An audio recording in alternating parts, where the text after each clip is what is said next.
जय हिंद, जय Bharat and welcome to Def Talks. This is Aadi Achint. काफी कुछ बोला जा रहा है with regards to drones and Bharat के ड्रोन्स का क्या क्या स्टेटस है, व्हाट इज हैपनिंग हियर। एक तापस ड्रोन निकला है और उसका उसका फेलियर के बारे में बात करते हैं। उसके बाद कल एक दृष्टि ड्रोन के बारे में बात करी जा रही है और एक आर्चर ड्रोन के बारे में बात करी जा रही है। लगते तो सारे एक जैसे हैं for the untrained eye. Let's try and find out क्या डिटेल्स हैं इन चीजों के and what is actually ours. कौन सी चीज बाहर से आई है और कौन सी चीज बहुत ही सिग्निफिकेंट है। सबसे ज्यादा तो मैं पूछना चाहूंगा सर से, स्कॉट लीडर विजेंद्र जो हमारे साथ हैं आज, कि सब ये जो तापस की फेलियर की बात करी जाती है कि is it actually a failure कि कुछ और ही कहानी है। सो पहले तो नमस्कार sir, welcome to the show and जय Hind Aadi, delighted. It will be an honour to listen to your views about this sir. ये काफी चक्कर चल रहा है और देखिए मैं तो सबसे बोलता हूँ कि भाई डिफेंस वाली चीजों को ना जरा डिफेंस वालों को ही हैंडल करने दिया करो, क्योंकि आर्म चेयर जनरल्स काफी सारे होते हैं। They everybody has their own opinion without actually knowing a lot of the details. तो उसमें काफी नैरेटिव्स भी चलते हैं, गड़बड़ भी हो जाती है, ये सब भी होता है। तो पहले ये बताइए सर, कल जो हमने दृष्टि एक जो ड्रोन की बात हुई है, व्हाट इज दैट एंड ये क्या स्टॉप गैप अरेंजमेंट है, what is happening here sir? दृष्टि हर्मीज 900 ड्रोन है, इजराइल का डिजाइन है और इजराइल का के सेंसर्स हैं इसमें। रेकी के लिए बहुत अच्छा है। It's a reconnaissance drone, not a arm drone. Weaponised नहीं है और सर्विसेज को इसकी ज़रूरत थी ऐसे ड्रोन की जो लॉन्ग इंड्योरेंस, खूब ऊंचाई पर बहुत देर तक जमा रहे और एडवर्सरी मूवमेंट्स को ऑब्जर्व करता रहे। तो वैसे तो सर्विसेज के पास हमारे पास सर्चर ड्रोन्स हैं इजराइल के और हेरॉन ड्रोन है। हेरॉन वन थोड़ा उसकी लिमिटेशंस हैं, ये ज़्यादा ऊंचा जाता है और ज़्यादा इंड्योरेंस है, तो इसकी ज़रूरत थी। और मेरे ख्याल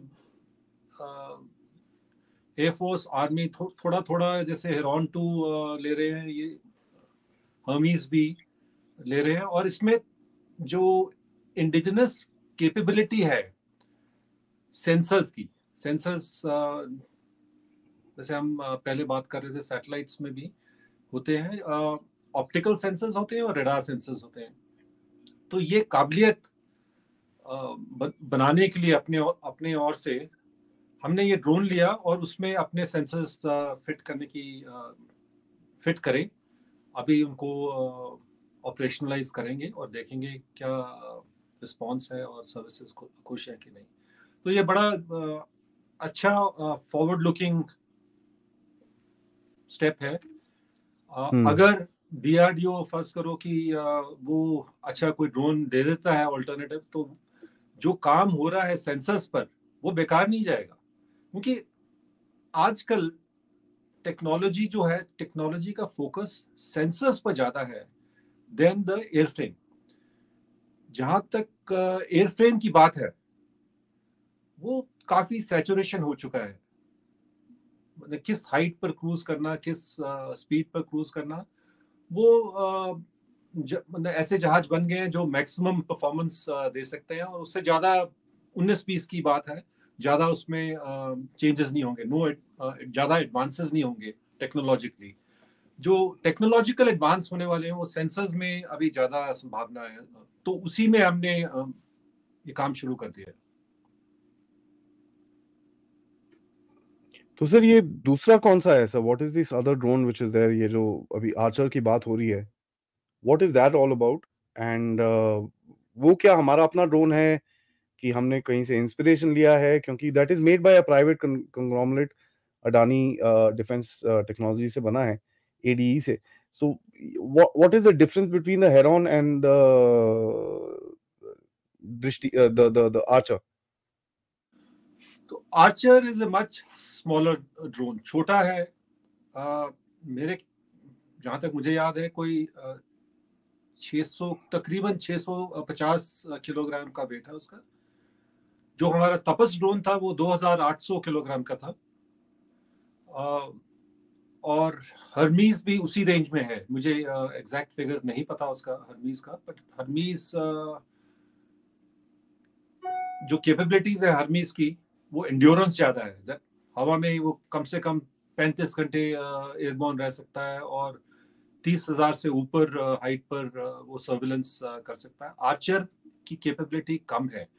आर्चर की बड़ी दिलचस्प ये हिस्ट्री है इसकी। एक एविएटर होते थे, बड़े प्राइवेट एविएटर, बर्ट रुटान। उन्होंने ये एक बेसिक डिजाइन बनाया था, ये कह के कि भाई ये जो एरोडायनेमिक वाइज ये डिजाइन सबसे बेहतर है। वो ये प्रूव करना चाहते थे कि एरोडायनेमिकली कौन सा डिजाइन सबसे बेस्ट है, मोस्ट एफिशिएंट है। तो उन्होंने ये डिजाइन बनाया था, रूटान EZ कुछ करके इसको नाम दिया था, और इसको ओपन सोर्स में छोड़ दिया था। उस डिजाइन को लेके एक इंडियन इंस्टीट्यूट ऑफ साइंस के प्रोफेसर थे, doctor Rustom, if I am able to recall the name correctly, उनकी अभी देहांत हो गया उनका। उन्होंने उसको अडेप्ट करके एक और थोड़ा मॉडिफाई करके डिजाइन बनाया। 2009 में DRDO ने डॉक्टर रुस्तम के डिजाइन को लेके बनाया रुस्तम 1। उनके नाम पर उन्होंने ये ड्रोन का नाम उन्हीं पर रखा और मॉडिफाई करा थोड़ा बहुत। अच्छा, दूसरी बात मैं क्या कहना चाहता हूं कि कुछ भी हो, कोई भी डिजाइन अगर आप अडॉप्ट कर ले तो वो आपका हो जाता है, क्योंकि आपने उसको सोच समझ कर अडॉप्ट करा है।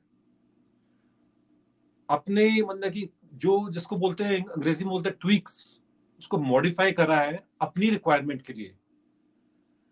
तो उस एक बार ही आपने अडॉप्ट कर लिया, वो डिजाइन आपका हो गया। तो मेरे हिसाब से ये रुस्तम 1 DRDO का डिजाइन है। जो भी हिस्ट्री है, हर चीज की हिस्ट्री होती है, वो तो कोई भी डिजाइन मतलब ओरिजिनल नहीं है। So I believe in that. Now Rustam 1 से इन्होंने पहले काफी डेवलपमेंट करी। जो तपस ड्रोन हमारा था, उसके लिए जो ऑटोमेटिक लैंडिंग सिस्टम वगैरह सब, उसको टेस्ट बेड की तरह यूज करा रुस्तम 1 को, और काफी डेवलपमेंट हुई।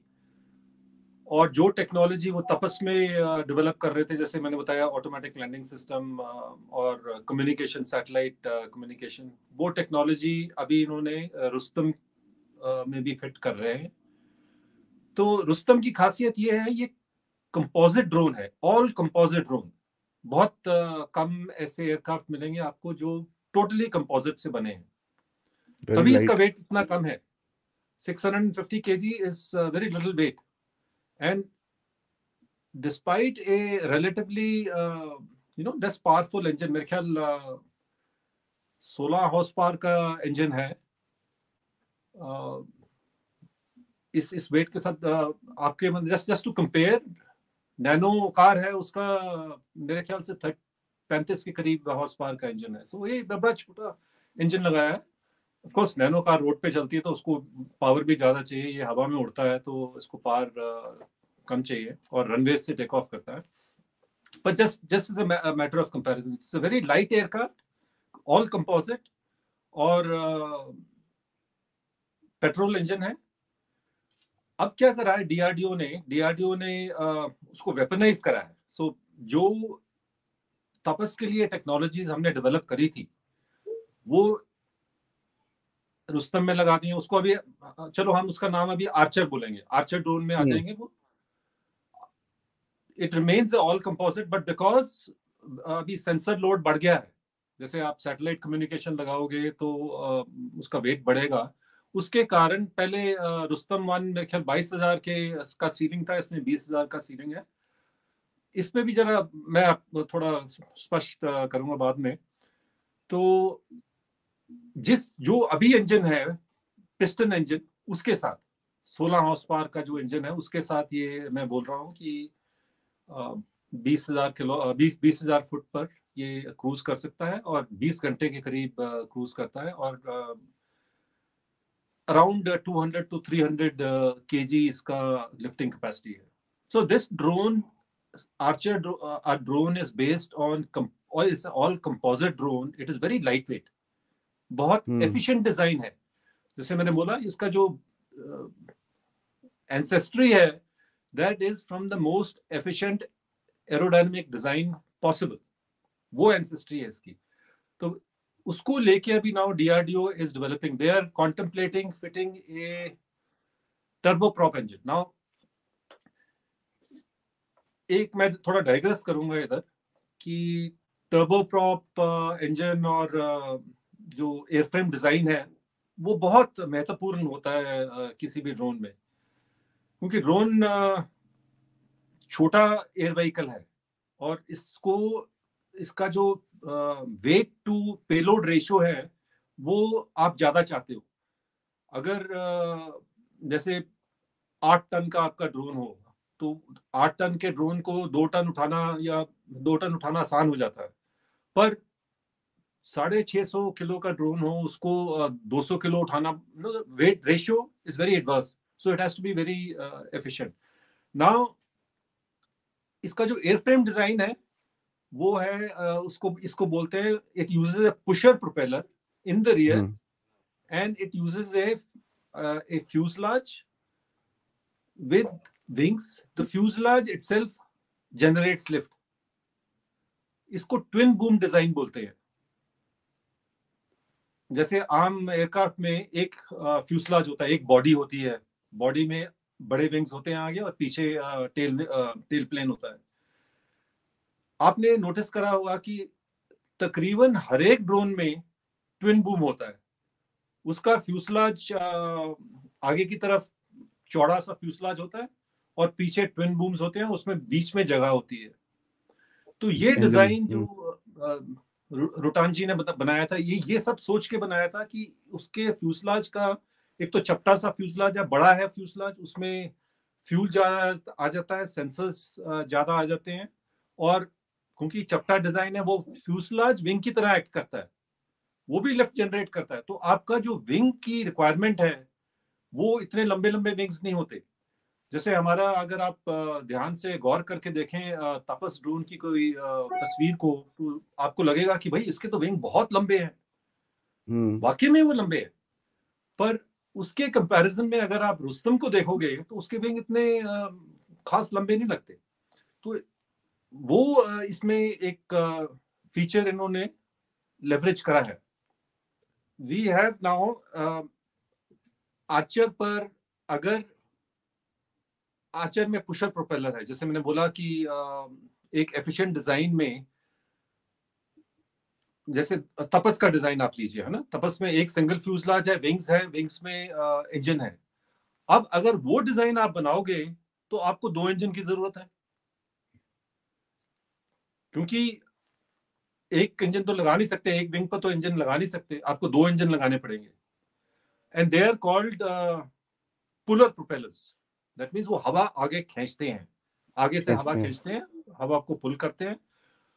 तो उन प्रोपेलर्स, पहली बात, अगर लाइट जहाज हो उसमें आप 2 इंजन लगा दो तो आपकी एफिशिएंसी खराब हो जाती है, क्योंकि 2 इंजन से, मतलब आप 2 छोटे छोटे इंजन लगाओगे.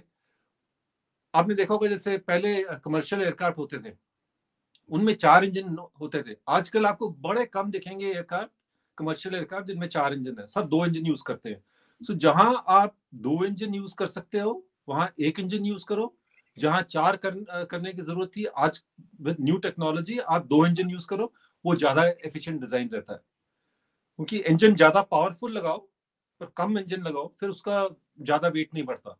तपस में हमने वो फ्यूसलाज का डिजाइन, हमने जो एफिशिएंट फ्यूसलाज का डिजाइन था, वो किस कारण, अब मुझे नहीं पता किस कारण, वो नहीं हमने पिक करा. तो उसके कारण हमें 2 इंजन लगाने पड़े. हमारे पास इंजन टेक्नोलॉजी तो है ही नहीं. आइडियली स्पीकिंग, अगर आपने 30,000 पे क्रूज करना हो तो आपको चाहिए jet powered engine. Jet powered engine जो ड्रोन्स यूज करते हैं टिपिकली, वो टर्बोप्रॉप इंजन उनको बोलते हैं. मतलब जेट एक पंखे को चलाता है और वो टर्बोप्रॉप इंजन यूज करते हैं.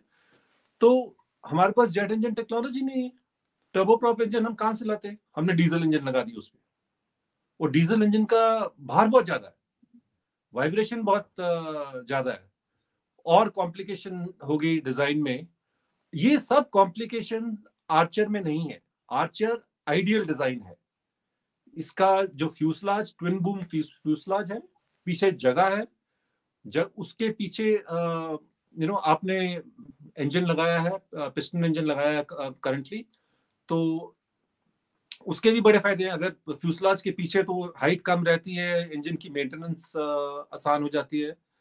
तो we have made whatever lessons DRDO ने जो लर्न करे, वो लेसन्स, हाँ, तपस से लर्न करे, वो बड़े भारी पड़े इनको, ये जो मिस्टेक्स हुई। okay, पर उसके अगेन जैसे लोग बोलते हैं कि ये फेलियर रहता प्रोजेक्ट, मैं नहीं मानता वो फेलियर था। गलत हो गया भाई। पहली बार तुम कुछ कर रहे हो, तुम नई चीज ट्राई कर रहे हो भाई, दुनिया सारी ऐसे बनाती है। डीआरडीओ साइंटिस्ट ने कुछ तो सोचा, उसके थोड़े बहुत एडवांटेजेस भी होते हैं सिंगल फ्यूसलाज के, but it was a choice, it was must have been made for a very good reason. सोच समझ के उन्होंने चॉइस करा, वो गलत निकली, पर गलत निकली उसको करेक्ट करने में काफी इन्होंने एफर्ट करा। एफर्ट बर्बाद नहीं जाता, आप कुछ ना कुछ तो सीख रहे हो। जैसे मैंने बोला, उसको automatic take off landing system बना दिया, सेंसर्स डेवलप कर दिया, तो सारा वो जो एक्सपीरियंस है वो उन्होंने यूज करा। फिर अब ये सिचुएशन आ गई कि भाई हमें पता है बाकी सब कुछ क्या क्या करना है, ये डिजाइन थोड़ा सही नहीं है, हमने ऐसे करते हैं, ये रुस्तम को लेके हम आर्चर बना देते हैं, इसमें थोड़ा इंजन और पावरफुल कर देते हैं। तो वो डीआरडीओ अभी ये सोच रहा है कि जो पिस्टन इंजन 16 हॉर्स पावर का लगा था इस पे, पहले लगाया था इन्होंने, उसको मेरे ख्याल से कुछ इंडिकेशंस ऐसी हैं, जैसे हम डिस्कस कर रहे थे, उन्होंने अपनी वेबसाइट पर जो क्लेम करा है कि भाई 20,000 फुट सीलिंग नहीं, 30,000 फुट सीलिंग है। अगर वाकई में उसकी 30,000 फुट सीलिंग है तो वो पिस्टन इंजन नहीं हो सकता, क्योंकि पिस्टन इंजन 30,000 फुट पे एफिशिएंट नहीं है। उसका फ्यूल कंजम्पशन और पिस्टन, वो प्रोपेलर क्या होता है, जितनी स्पीड, जितना हाइट पर आप जाओगे, जब प्रोपेलर घूमता है वो सोनिक हो जाता है और फिर स्टॉल कर जाता है। सोनिक जैसे स्पीड ऑफ साउंड, आउटर जो उसका रिम है, जो प्रोपेलर के टिप्स होते हैं, वो they are going at more than the speed of sound, so there is a shock wave. So all those complications come in, and also the power sort of is limited. उसके लिए इनको turboprop engine लगाना पड़ेगा, और शायद ये कोशिश कर रहे थे कि टर्बोप्रॉप इंजन ढूंढने के लिए, शायद इनको मेरे ख्याल से फ्रांस से टर्बोप्रॉप इंजन मिल गया होगा और इन्होंने वो फिट करा। टर्बोप्रॉप इंजन लग गया तो बस उसकी वेट लिफ्टिंग कैपेसिटी बढ़ गई, परफॉर्मेंस और भी बढ़ जाएगी। So it is quite likely that Archer will be a greater success story. I don't call Tapas a failure, but Tapas was bad decisions, bad design, not a failure. So Archer will not be like that. Archer is built on solid foundation. So वो गलत नहीं जा सकते अब DRDO वाले। कुछ may be आप अगर मैं कुछ भूल गया हूँ या नहीं बोला तो पूछ लीजिए, मेरे से सवाल कर लीजिए। नहीं, मैं एक चीज एक्चुअली सोचा था सर कि हम लोग हाँ ठीक है, डीआरडीओ में काफी इश्यूज हैं, उसमें कोई डाउट नहीं है, बट कहीं ना कहीं एक जो मैं एग्जांपल लूंगा जो काफी हद तक बोला गया था with regards to the aircraft carrier, कि साहब हमने एयरक्राफ्ट कैरियर बनाया है, एंड अगर हम दूसरा एयरक्राफ्ट जो इंडिजिनस एयरक्राफ्ट कैरियर का ऑर्डर नहीं देंगे तो उससे क्या होगा, जो एक टेक्निकल एक्सपर्टीज और जो हाथ की कला लोगों में आई है, the skill that the people have got, they will forget it. तो what you've basically said is the skill got transferred from the tapas into the archer, and कहीं ना कहीं उससे जो भी हमको घाटा हुआ एक जगह से वहां पर दूसरी जगह पे फायदा तो हो ही गया है। So that's a good thing at the end of it. Every failure in life makes you stronger, makes you better. Or an individual, failures always are welcome. They are part of your growth and development. But उसका मतलब ये नहीं कि भाई तुम one has to learn fail ही करते रहो। हाँ, फेल ही होते रहो। वो तो है। तो आपने जैसे बोला कि एयरक्राफ्ट कैरियर हम दूसरा बना रहे हैं, बहुत जरूरी था, बहुत एसेंशियल था, नहीं भी चाहिए तब भी बनाओ। पहली बात तो ऐसा हो ही नहीं सकता कि एक तुम्हें चाहिए दूसरा नहीं चाहिए। मुझे नहीं तो ये नहीं, वो समझ तो नहीं आया था इंजन। ये। हाँ, सो इट इज लाइक कि how could anybody not make ISA 2 with the same design? You have to first get perfect with whatever you are making, gain the confidence, do the research in the meantime, but दाल रोटी भी खानी है, पैसा भी कमाना है, एक और बेचो। तो वो अप्रोच अगर हमने देखो, मैंने मारूत उड़ाया हुआ है और it is a fantastic aircraft. हमारा मार्क 2 कैपेबिलिटी उसकी थी और 1950s का डिजाइन है। It was the most outstanding aircraft of its time. It did not achieve great success because engine में बैड डिसीजंस लिए इन्होंने। वही बात हुई जो तपस के साथ हो रही है। इंजन में प्रॉब्लम इजिप्ट ने पहले इंजन बनाना था और वो उनकी फैक्ट्री इजरायलीज ने बॉम्ब कर दी। हम इजरायलीज के बड़े दोस्त हैं वैसे, पर उन्होंने वो फैक्ट्री बॉम्ब कर दी, हमारा प्रोजेक्ट खत्म कर दिया in one go. Then the British had an engine, पर उन्होंने ट्रांसफर करना, उनको पता था कि इनके पास अगर मारुत का इंजन हम दे दें तो फिर जैगुआर वगैरह कैसे बेचेंगे हम। उन्होंने जैगुआर बेचने थे अपने, वहां उसके नहीं अंदर दिया उन्होंने इंजन। हंटर के इंजन डाले। उन्हें मारुत को अबैंडन करना पड़ा। अबैंडन मुझे मैं जैसे मैंने बोला मैं मारुत उड़ाता था, तो एक जहाज में कानपुर में लेके गया था जब हमारी स्क्वाड्रन वाइंड अप हुई। उस जहाज ने सिर्फ 60 घंटे उड़ान करी थी। Can you believe it? It was so heart wrenching. नया जहाज तुमने अभी HAL से है, थोड़ा बहुत उड़ा है, तुम उसको जाके कानपुर में स्टोरेज में डाल दिया, बस उसके बाद कभी उड़ा ही नहीं।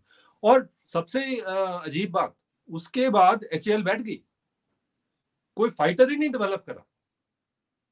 सो they lost all the design capabilities, they lost the manufacturing capabilities, confidence. they lost the confidence, they lost their engine, जो भी इन्होंने उस टाइम रिसर्च वगैरह करी थी वो छोड़ दिया। And now then they had to start from scratch all over again. And फिर वही किस्सा। आई थिंक आपने एक बड़ा जबरदस्त लेसन दिया है सर। अगर इसरो का भी देखिए चंद्रयान के टाइम पे, अगर उस टाइम पे देश छोड़ देता कि नहीं जी इसरो तो बेवकूफ है, ये है वो है, तो लैंडिंग बड़ी मुश्किल हो जाती। The ISRO country stood behind ISRO and said कि बॉस करो। बट द प्रॉब्लम उसमें है सर, जो मैं आपको पूछना चाह रहा हूँ कि डीआरडीओ में प्रॉब्लम्स है, HAL में प्रॉब्लम्स है, एंड इसके ऊपर कभी बाद में बात करेंगे कि क्या रिफॉर्म्स हो सकते हैं, क्या ये हो सकता है, क्या वो हो सकता है। I want to do a complete discussion with you कि ताकि हम लोग अपनी एक एज सिटीजन्स एक एक एक जो परिभाषा है, एक जो समझ है वो डाल सकें एज कॉमन सिटीजन्स। एंड आप तो obviously as an experience person. Sir मेरे को जो पूछना है कि कहीं ना कहीं with the development of the Archer, ये तो 10 महीने के अंदर आई बिलीव डेवलप हुआ है, and they've done it in 10 months and उड़ा भी दिया उसको। How do you see that? Because जब करने की बारी आती है तो ये खींच लेते हैं sir. I've seen that, and I've seen that with multiple systems. जब करने की बारी आती है तो they pull it and they do a damn good job of it. तो फिर सर प्रॉब्लम कहाँ आती है इनको? Where do they get stuck? इसके अलग पहलू हैं। जैसे इनिशियल डेवलपमेंट में ऐसा ही लगता है कि कर लिया। Between A aircraft and a weapon system the gap is massive. जहाज को उड़ाना और जहाज को इफेक्टिवली वेपन सिस्टम की तरह यूज करना, उसमें बहुत अंतर है और उसमें काफी एफर्ट और काफी रिस्क लेना पड़ता है। So like I said, it is a proven design. Archer is a proven design. अब चैलेंज ये होगा कि हमारी जो हम छोटे, हमें ग्लाइड बॉम्ब बनाना पड़ेंगे। आप आजकल हर जो भी आप एमुलेशन रिलीज करते हैं उसको प्रिसिशन गाइडेंस चाहिए, तो लेसर गाइडेंस या ऑप्टिकल गाइडेंस उसको चाहिए होगा। हाँ, वो सिस्टम्स बनाने में काफी चैलेंजेस हैं। हमारे पास अभी तक इतनी काबिलियत, हम प्रूवन काबिलियत नहीं है। हम बोलते हैं, आई मीन आपने भी सुना होगा कि इस पर रुस्तम पे बहुत ट्रायल्स हो रहे हैं, सालों से हो रहे हैं। पर इस जो मतलब कि डीआरडीओ की they are making the effort, but they have obviously they have not achieved success। क्योंकि ज्यादा मेरा विचार ये है कि अगर कुछ चीज चल पड़ी है तो पता लग जाएगा तुम्हें, फिर उसको रोकने वाला कोई नहीं है। अगर सब ठीक चल रहा है, जैसे हम सोचते थे कि भाई तपस हो गया ठीक, अगर हो गया होता ठीक तो उसको तो उड़ रहा होता, हमारे बॉर्डर्स पर उड़ रहा होता। क्योंकि हमारी जो आर्म्ड फोर्सेस है, they are hungry for good weapon systems. They are it is not, ये जो परसेप्शन है कि आर्म्ड फोर्सेस फॉरेन वेपन्स चाहती है, ये तो बिल्कुल ही I don't know the word for it, but it's ridiculous, right? Armed forces fight with weapons. जितने अच्छे आप उनको weapons दोगे वो उतने खुश है। और weapons का, when you fight with weapons, you need a lot of weapons. अगर तुम्हारे पास एक गन है पर वो एक ही गन है, फिर तुम तो फाइट ही नहीं करोगे उसके साथ, वो गन ही को ही बचाते रहोगे। So you need weapon systems in large quantities, indigenous। जब हमें चाहिए तुम भाई दिन रात, अभी जैसे रूस में क्या हो रहा है, रूस में उनका मतलब कि 24/7 छोड़िए, अब 24/7 into 2 into 3 हो रहा है। क्योंकि जहां एक फैक्ट्री थी वहां दूसरी लग गई है, तीसरी लग गई है। क्योंकि लोग सारे तैयार होते हैं काम करने के लिए। जब देश पर आपत्ति आई है, युद्ध हो रहा है, तो कोई ऐसा नहीं बोलेगा कि भाई मेरे को घर जाके सोना है। सब तैयार होंगे काम करने के लिए। तो आपको इंडिजिनस कैपेबिलिटीज चाहिए, और इससे आर्म्ड फोर्सेस से ज्यादा ये बात कोई समझ नहीं सकता। तो वो भी एक मिसपरसेप्शन है, unfortunate, but it is there. On the other hand, शायद हम ये डाइग्रेस कर रहे हैं अपने टॉपिक से। नहीं sir, this is part of the topic. क्योंकि मैं अब चलो मैंने आपको तंग कर ही दिया है, तो मैं एक चीज और पूछ लेता हूँ आपसे। हमेशा आर्म फोर्सेस को ब्लेम किया जाता है कि इनके स्टैंडर्ड बड़े हाई हैं, इनको कुछ पता नहीं है। Is it fair sir? ये बड़ा सिंपल सा सवाल है कि भाई जैसे फर्ज करो क्रिकेटर है ना, आजकल जो भी बैट्समैन है, मेरे जमाने में तेंदुलकर वगैरह हुआ करते थे, अब मुझे पता नहीं कौन है, वो कितना भी फंसी हो अपनी बैट सेलेक्ट करने में, कोई कुछ नहीं बोलेगा उसको कि भाई तू लुधियाना वाला बैट क्यों नहीं ले रहा। तुमने जीतना है, युद्ध तुमने जीतना है कि इंडिजिनस प्रोडक्शन प्रमोट करनी है। सो you have to answer the questions in the right sequence. What is your aim? To deter the enemy. Deter, not defeat the enemy, to deter the enemy. Deter का मतलब होता है जो country smart होती है वो डिटर करती है, वो युद्ध नहीं लड़ती। वो इतनी धौंस दिखाती है कि इतने अपने वेपन सिस्टम्स ऐसे दिखाती है ताकि दूसरा मतलब कि चुप शांति रहता है, पीछे हो रहा है, नहीं उनके साथ पंगा नहीं लेना। तो हमें आर्म फोर्सेस को, वो उन्होंने यूनिफॉर्म या भर्ती हुए हैं मरने के लिए थोड़ी भर्ती हुए हैं, वो एनिमी को हराने के लिए भर्ती हुए हैं। और बेस्ट तरीका जो होता है, most humane way of defeating the enemy is psychologically defeating him before he thinks of opening fire on you. So you need the best weapon systems. Any armed forces will want the best weapon systems. चलो आपके पास पैसा नहीं है या best weapon systems आप limited ही दे सकते हो, वो भी बात सही है, that's a reality. Then you say that okay we need weapon systems which may not be the best, सबसे बेस्ट नहीं है पर अच्छे हैं। अच्छा, जहां पर आपकी काबिलियत है और आप बेस्ट या सेकंड टू बेस्ट बना लो, तब आर्म फोर्सेस खुद ही नहीं जाएंगी, वो बाहर से क्यों खरीदेंगी। बाहर से अगर उन्होंने यूएसए से या फ्रांस से या इजराइल से कुछ वेपन सिस्टम जो वो यूज कर रहे हैं वो मंगाना हो, और युद्ध के टाइम वो बोले कि भाई नहीं हमारे पास है नहीं, या ये इतना महंगा देंगे, तो कंट्री गई। आर्म फोर्सेस कभी इस सिचुएशन में नहीं पड़ना चाहेंगी।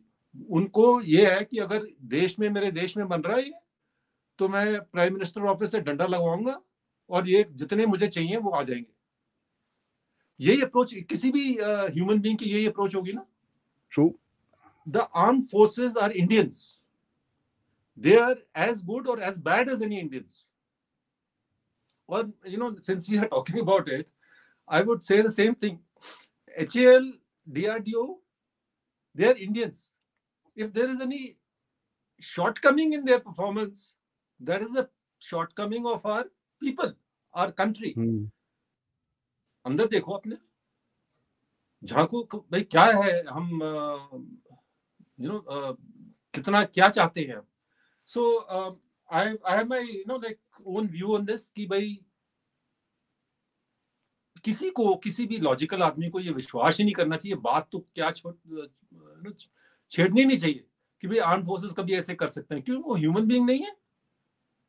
आप ये या तो ये सोच रहे हो कि भाई आर्म फोर्सेस आपके पाकिस्तानी एजेंट है सारे।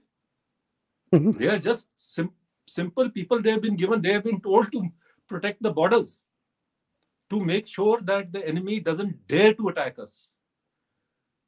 How are you going to make sure the enemy doesn't dare to attack us when the enemy has got drones that can stay airborne for 45 hours at 30,000 feet and watch everything that is happening in our borders, और तुम्हारा drone 20,000 foot पर नहीं पहुंच रहा? Bag मुझे मार, जोर से मार।